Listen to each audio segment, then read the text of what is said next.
Welcome to Inside the Huddle with Muskingum head football coach Al Logan, your weekly source for all the latest news on the Fighting Muskies. Coach, last week the team suffered a 24-17 homecoming setback against John Carroll. When you went back and looked at the game film, what positives were you able to take from it? Well, I think offensively, we did some things that we haven't done to this point in time, and we moved the ball. Our goal was to go into that game with hopefully an opportunity to rush the ball, and we did. Jake had 100 plus yards between our backs. They were probably 100 plus yards also. So we felt good about the running part of the game, and we come away with 20 first downs and 350 yards of total offense, maybe our best output for the year. So I thought we made some strides on the offensive side of the ball, and we got to continue still to get better over there. And defensively, unfortunately, we were down 2 or 3 defensive line kids, and I think it showed just in terms of size and what they were doing offensively. I thought they did a nice job of taking advantage of what we were doing. Coach, this week the team travels over to Otterbein University to face the Cardinals for their homecoming contest. What kind of team is Otterbein? Well, they're kind of where we are in terms of records, and but if you look at their scores, and they've had two losses on there that were 1 point each, and then they got beat by Cap last week, and in kind of an in-town rival game. But they're struggling a little bit. So I think we'll go up and we'll probably play okay against them. Otterbein features one of the top running backs in the OAC in Colton Coy. What will the Muskie defense need to do to slow down the Cardinal running game? Well, every week you get somebody on the offense that we feel like we got to contain, and fortunately this week, if we could stop him and put the ball in the quarterback's hands and make him have to hurt us, then I think we'll do okay. But even the quarterback, they run the zone read stuff, they run some counter.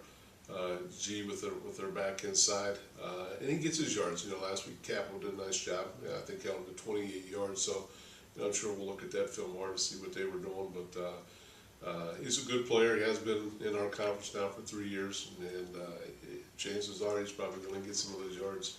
Coach, when you looked at the Otterbein game film versus Capital, is there anything that sticks out in your head that you might be able to exploit on your offense? Well, one of the things we got to do is probably not kick the ball to their good returner. I think he's had big yards in every game. They opened up the game against Capital last week with a kickoff return for a touchdown. So we got to be smart and we're kicking the ball too on Saturday.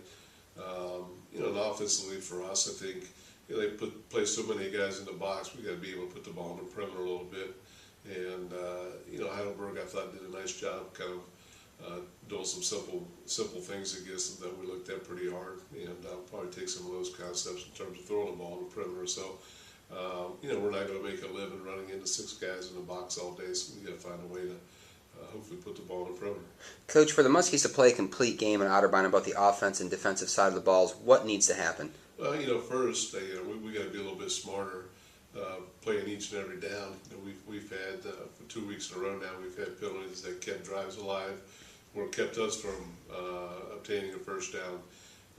And there are things that we can correct. It's being smart after the play's over and not having personal fouls, and you eliminate those things. You're definitely giving yourself a much better opportunity to get on the field and stay on the field, or to get off the field defensively. So that's the first thing we've talked about. We've talked about it now for a couple of weeks, but we can't afford to continue to do those things.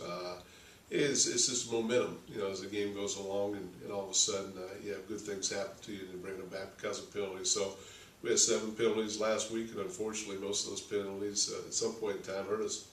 Coach, I want to thank you for taking the time to join us on Inside the Huddle, and good luck at Otterbein. Thank you.